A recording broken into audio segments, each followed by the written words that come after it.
আজকে 3 দিন ধরে একটানা সাপ পাইলাম না। একটানা সাপের যদি মুখ দেখতাম। কি এলাকা আইলাম 350-500 কিলোমিটার ধরে ঘুরতাছি।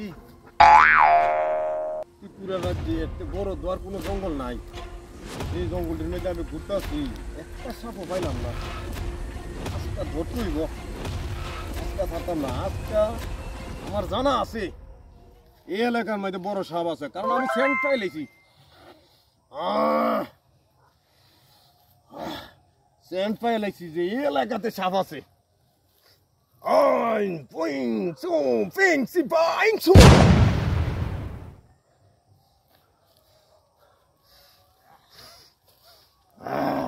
এই এলাকায় সাপ আছে। এই এলাকার মধ্যে আমি সাপ খুঁজে পাবো। আমি আছি।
দর্শক, এ হলো ইচ্ছাধারী সাপ।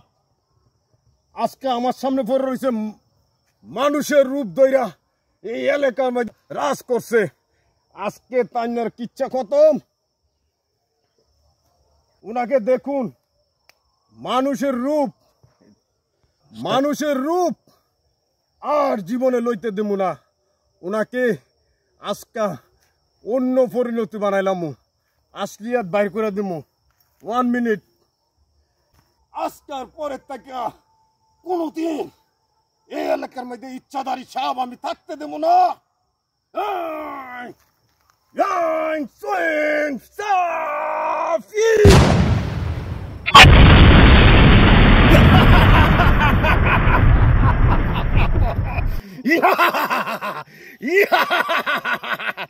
আমি বলছি, তুই আর কোনদিন জীবনে ইচ্ছাধারী রূপ লইতে পারতি না, যে কোনো রূপ লইতে পারতি না। আজকে তোর অরিজিনাল আসলিয়াত বাড়িয়ে গেছে।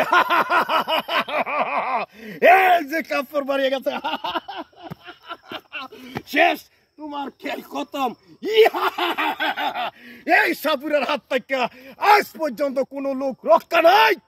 কোন সাপ পৃথিবীর মধ্যে থাকতে পারে না। এই সাপুরের কাছে ধরা দিতেই হবে।